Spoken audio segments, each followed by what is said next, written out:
এক ঘন্টার মধ্যেই পাল্টে গেল দাবার চাল। অভিষেক বন্দ্যোপাধ্যায়ের স্ত্রী রুজিরা বন্দ্যোপাধ্যায় বিদেশে যাওয়ার জন্য তার যে পাসপোর্ট বাতিলের এর আগের আদালতের রায় ছিল, সেই রায়ের বিরুদ্ধে ফের কলকাতা হাইকোর্টে মামলা দায়ের করেন।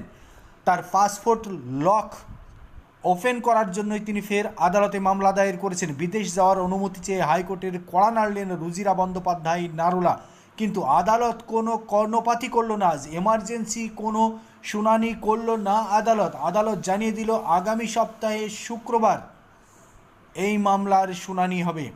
রুজিরা বন্দ্যোপাধ্যায় কার্যত আদালতে গিয়ে আজ সরাসরি ধাক্কা খেলেন। আইনি জটিলতায় গত 2রা মে থেকে শুরু হয়।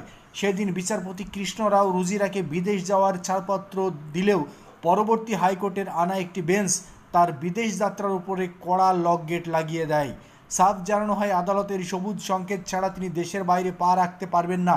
এই নির্দেশকে চ্যালেঞ্জ করেই শুক্রবার বিচারপতি পার্থসারথী সেনের দৃষ্টি আকর্ষণ করেন রুজিরার আইনজীবী। আদালত মামলাটি গ্রহণের অনুমতি দেন, কিন্তু আজ এমার্জেন্সি কোনো শুনানি করা হলো না। রুজিরা বন্দ্যোপাধ্যায় বিদেশ যাচ্ছেন এই খবর রাজ্যের ডিআইবির কাছেও ছিল। তারাও সরাসরি কড়া অবস্থান নেন কলকাতা হাইকোর্টে।